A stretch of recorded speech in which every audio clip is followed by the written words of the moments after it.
sa bibig. Hi guys! So for today's video, na naman tayo sa another travel vlog with my mister dahil ayun nga, nalalapit na nga yung aming wedding anniversary and we are very grateful dahil nabigyan nga kami ng opportunity na magkaroon ng staycation gift. Oh, I bet nyo yun. So this staycation is sponsored by the one and only Cyberbacker Career. So dyan nagtatrabaho yung aking mister. And explain ko sa inyo mamaya bakit kami nagkaroon ng ganitong privilege ba tawag nun?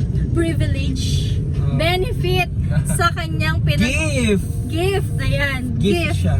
Yan, kung bakit kami nagkaroon ng ganitong gift from Cyberbacker Careers. So pupuntahan namin ngayon yung isang tourist spot dito sa Tarlac.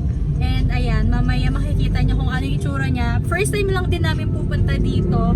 And we are very excited dahil it's weekend. At ayan, nabigyan ulit kami ng chance na makapag-unwind and that. So, yan guys, samahan nyo kami ulit and bye for now! Kahit na... Basta mo na yung music niya.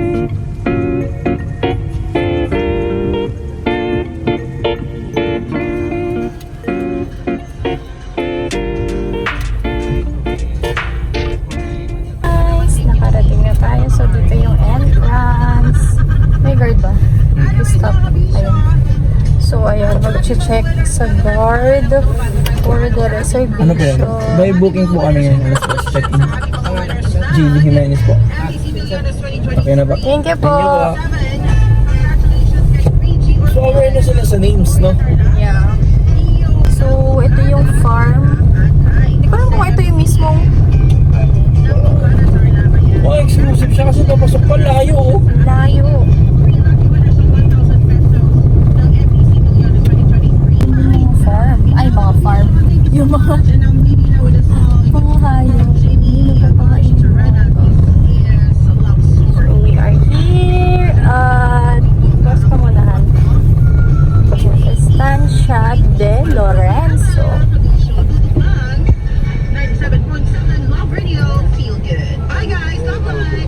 Aki lang po. Very strict sila dito sa reservation, no? So, this is the entrance to Estancia de Lorenzo. Kita nyo, sobrang daming mangga ba to? Hindi pa nang tawag ito.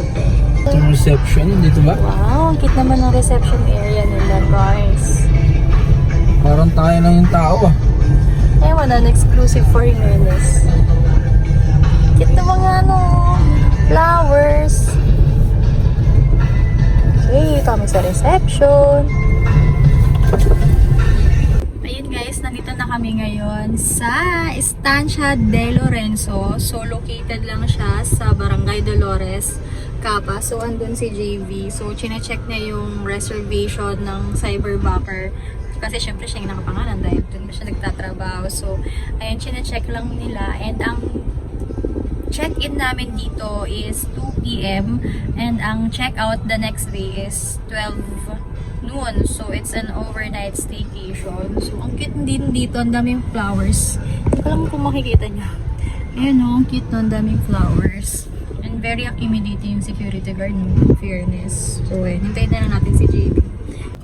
Ano sabi nila? Wala, ayun, nagbigay ako ng 2,000 for security deposit. So, wala na akong cash. Nasa room 1 kami. Diyan din ba yung kainan? Hindi. Hindi, mamaya may restaurant daw. Doon daw yung restaurant. Tapos may sasalubong na daw dito sa atin. Uy, napakaano nila dito, no? Nagbaba, ayan o, yung tinan nyo naman yung lugar, ang ganda ha. Ay, ang ganda ha. Kasi yung susunod sa atin dito. Ang laki naman dito, ang lawak. Doon mismo yung entrance, di ba? Ayun, Punta may tayo kumakawi doon. doon. Oo. Uy, ang taray, nakaradyo, guys. Tapos sa...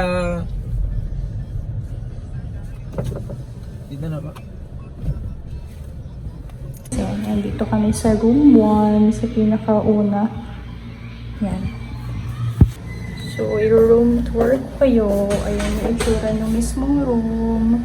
And, yan, may malaking mirror dito. Ayan, outfit check from TikTok. Yan, and tingnan natin ang CR. Yan, may shower. And, yan. Malinis na towels and everything. Yan. Uy, may pahano sila. Charan. Yan. And, yan. Meron ditong pakuluan ng tubig. May pa-complementary eme. And, may water. Meron din kami dito. Yung tawag din. Ito. Mga ganito. So, syempre, you know what to do with this one. Yan. Yan. May mini cabinet sila dyan. And upuan. Tapos tignan natin dito. Yan. Nakikita mo dyan yung view. Pagising mo sa umaga. Taray, diba? So, ayan guys, ito yung mga terms and conditions nila. And dito sa side na ito is yung, yan dyan yung password ng wifi nila. So, ayan, pause nyo na lang para makita nyo yung mga terms and conditions sa mga magtatatang. Ayan o, makita nyo security deposit of 2,000 is required before checking. Taray, diba? Ano yan?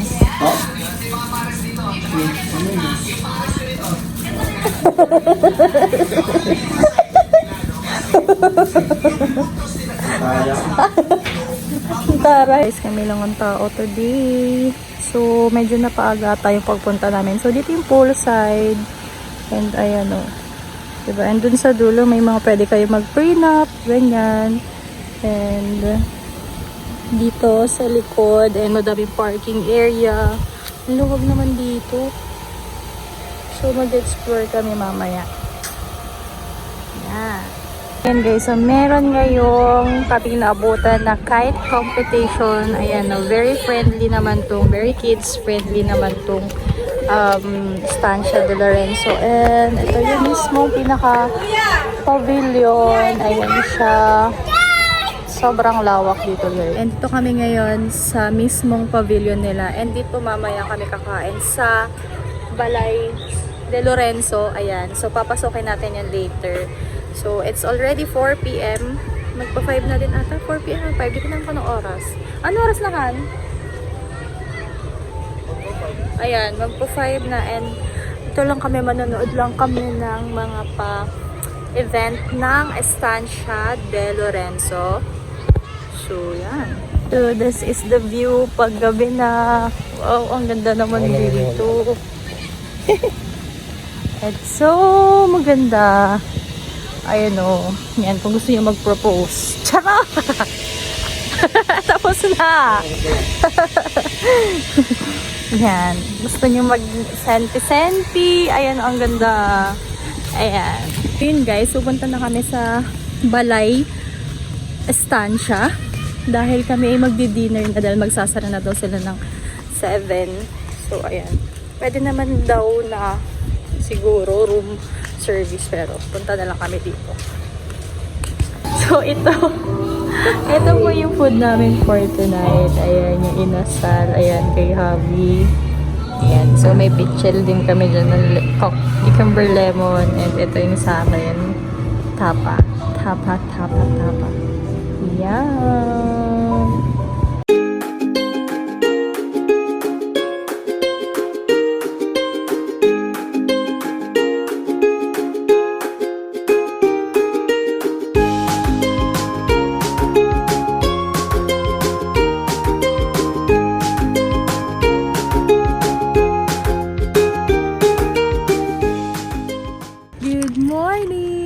So, nandito kami ngayon sa labas. And kung maririnig nyo, ayan o.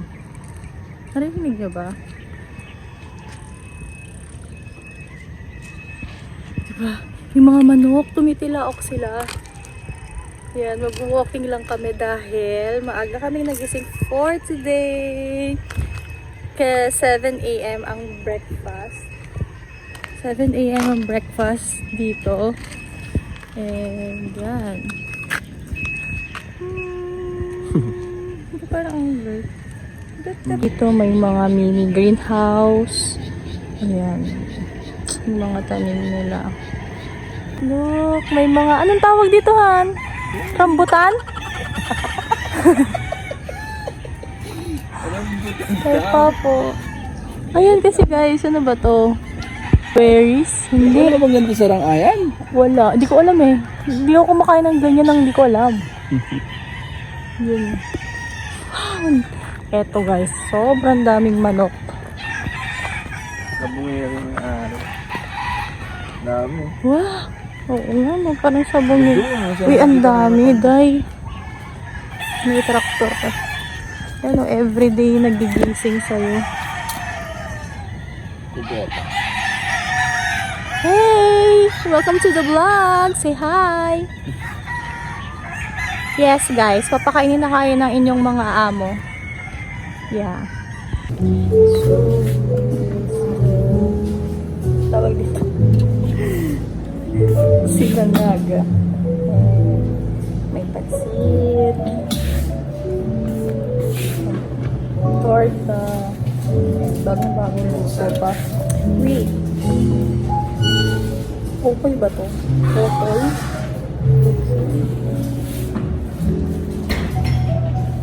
And everlasting hotdog ka. And also, ayan. Bangus. Ito, sobrang sarap nito guys.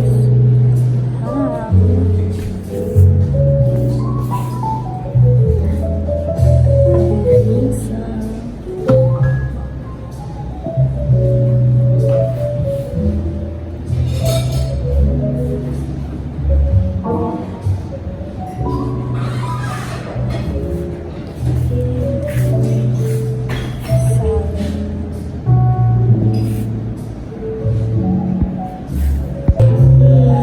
This is our breakfast for today. And then yung buffet, yung mga kinuha namin.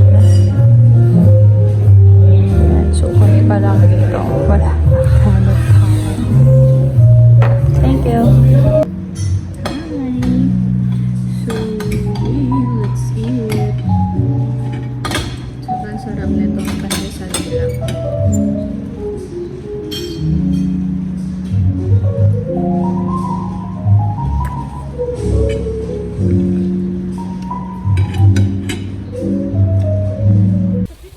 Let's go!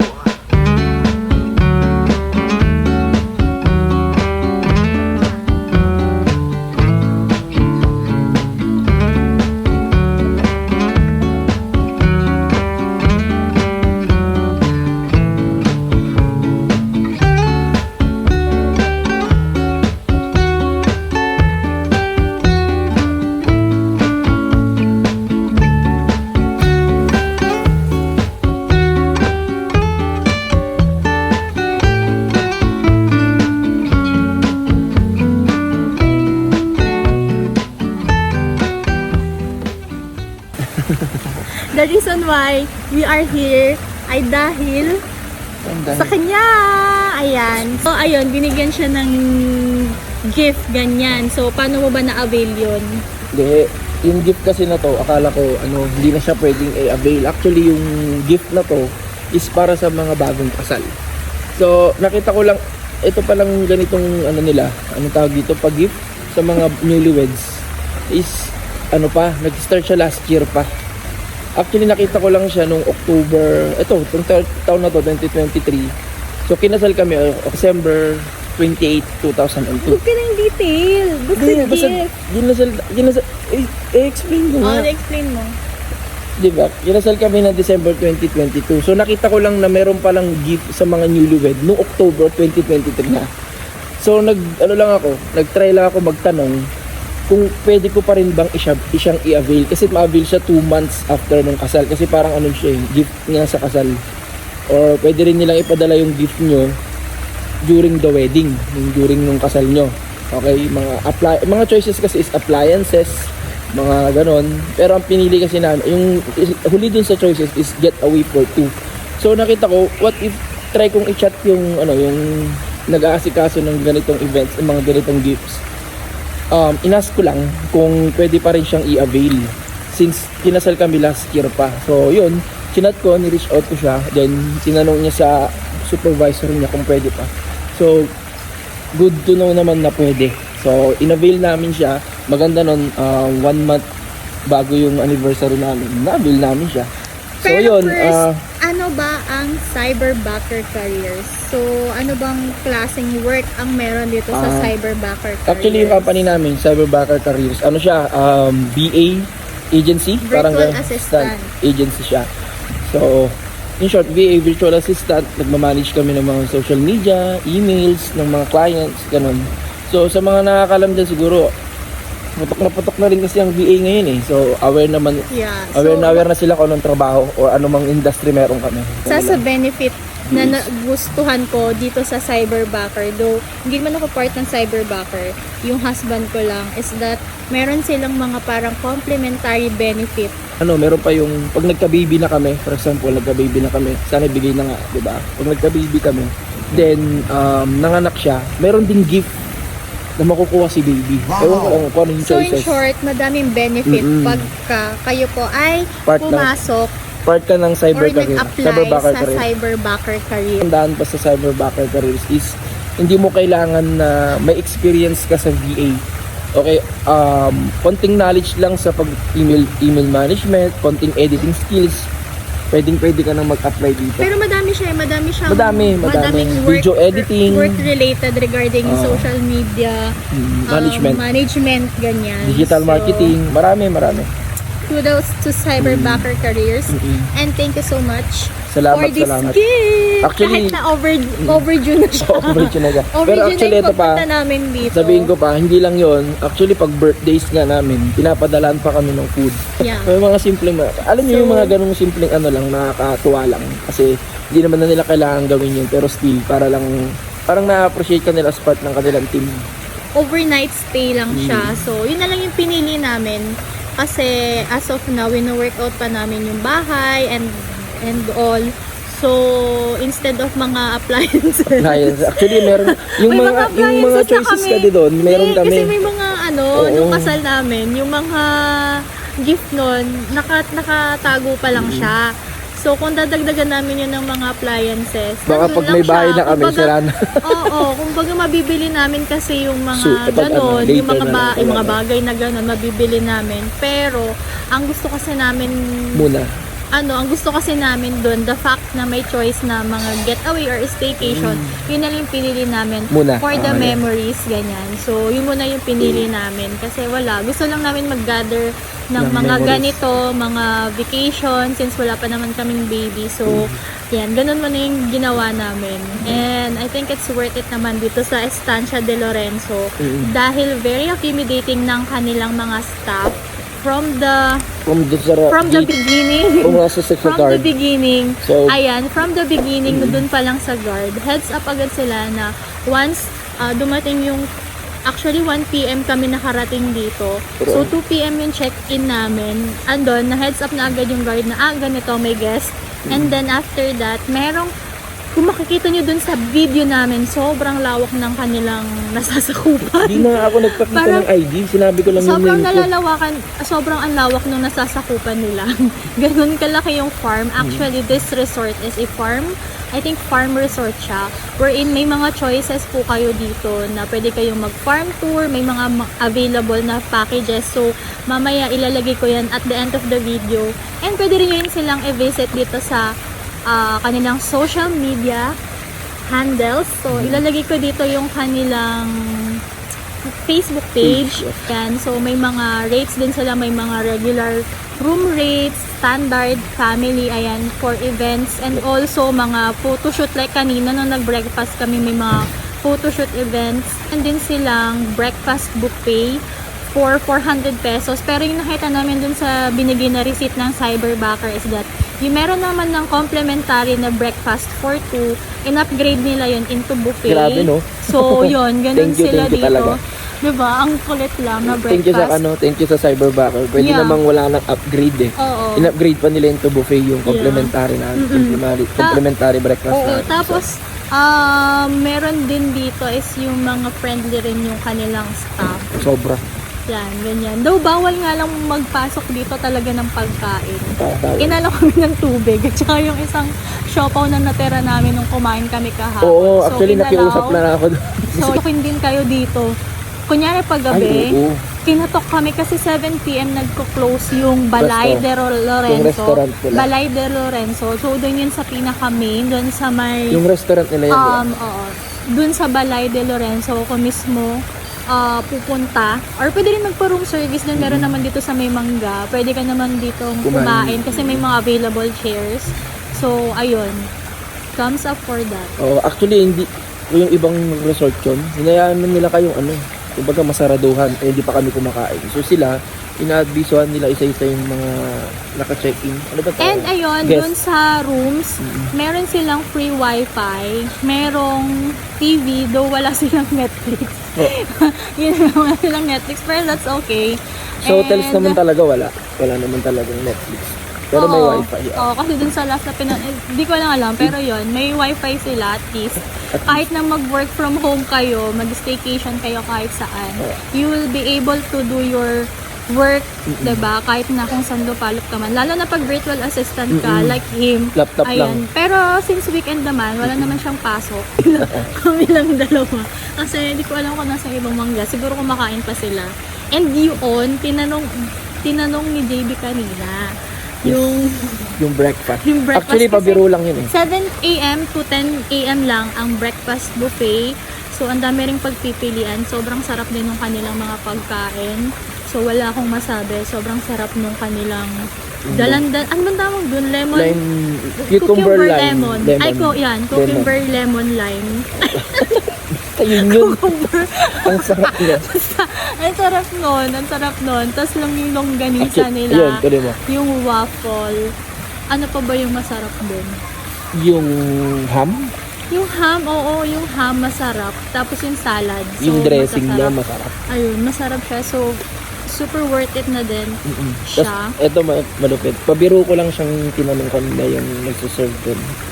Ang sabi ko, paano to bro? After namin kumain dito, ano yun, pagbalik namin sa room namin, pwede ba kayong bumalik para kumain basta as long as 10? Sabi niya, oo daw. So, malay mo, tignan natin mamaya. Hindi ko alam kung nagjo-joke lang din siya. Pa lang, o ano. mag-alas 9 pa lang din naman. So, let's Hindi. check. Kung hindi na kami makapag-video, Busog na kami. hindi na kayo makapag-video, baka char-char lang yung pagpunta namin doon. So, yeah. So, 12 noon yung check-out namin dito. So, after namin mag-swimming, mag-ayos na kami para mag-check out. So, if we So, yun. want to know more about Cyberbacker Careers and Estancia de Message Lorenzo Tarlac, so meron din sila pala sa San Mateo Rizal. Yes. So, maganda rin yung place na yon. Nakita rin namin doon sa kanilang portfolio. So, dito kami ngayon sa Tarlac since dito kami nakatira. And super worth it naman yung pag-overnight stay namin dito. It's, Yun pala, hindi natin nasabi. Yung work ko pala is work from home. yeah. Hindi siya on-site. Okay, VA ako work from home. Actually, part-timer nga lang ako kung tutusin kasi 4 hours lang yung work ko. So, yun nga. Kung Yan. So, estudyante for ka, more info about Cyberbacker Careers and Estancia de Lorenzo Tarlac, magle-link doon ako ng mga links nila dito para may idea kayo kung ano bang meron sa field of work and kung ano bang meron dito sa resort na to. So, that's it for now. So, Bye. bye! Bonfire 2,000. Tapos pag bumalik kami sa room namin, pwede kami bumalik na. Hindi na, no? Hanggang 10 a.m. lang naman. Oo, hanggang 10. Pwede ba kung bumalik naman? Pwede. 10 a.m. Yes. Natuwa ako dun. Kaso busog ka na Kasi hindi eh. kami bumalik. Kasi since ano sir, hanggang 7 to 10 naman, open naman po yun sa aming mga hotel guests kung gusto po nila mag-avail naman. May kunin lang sa kwarto, syempre. It's a privilege for our hotel guests. Kasi Sarili niya yun, ah. Yes sir, kaya silent po sila. Oo, lumabas ka na nung Yes, ano nila, hindi naman po ganun. dining area. Yes po. Wala na. Touch move. Thank you po. Thank you po. Thank you po, Estancia de Lorenzo. Here Ingat po in sila. Capas. Thank you po. Salamat po. So, yun na nga, nakapag-check out na kami doon sa Estancia de Lorenzo and narinig nyo naman si Kuyang receptionista, no? Legit, yung pwede kang bumalik for as long as 7 to 10 a.m. kasi yung buffet. So, pwede kang bumalik doon para kumain ulit. Pero yun nga, tinamad na kami bumalik kanina after namin mag-swimming. So, yun, nag-siesta na kami, tapos inayos na namin yung aming mga gamit. So, overall, ayan, napakaganda talaga doon and super accommodating ng kanilang staff. So, that's it for today, guys. So, I hope you follow, subscribe, like, and share this video if you find this video very helpful sa mga gustong pumunta sa Estancia de Lorenzo dito sa Tarlac.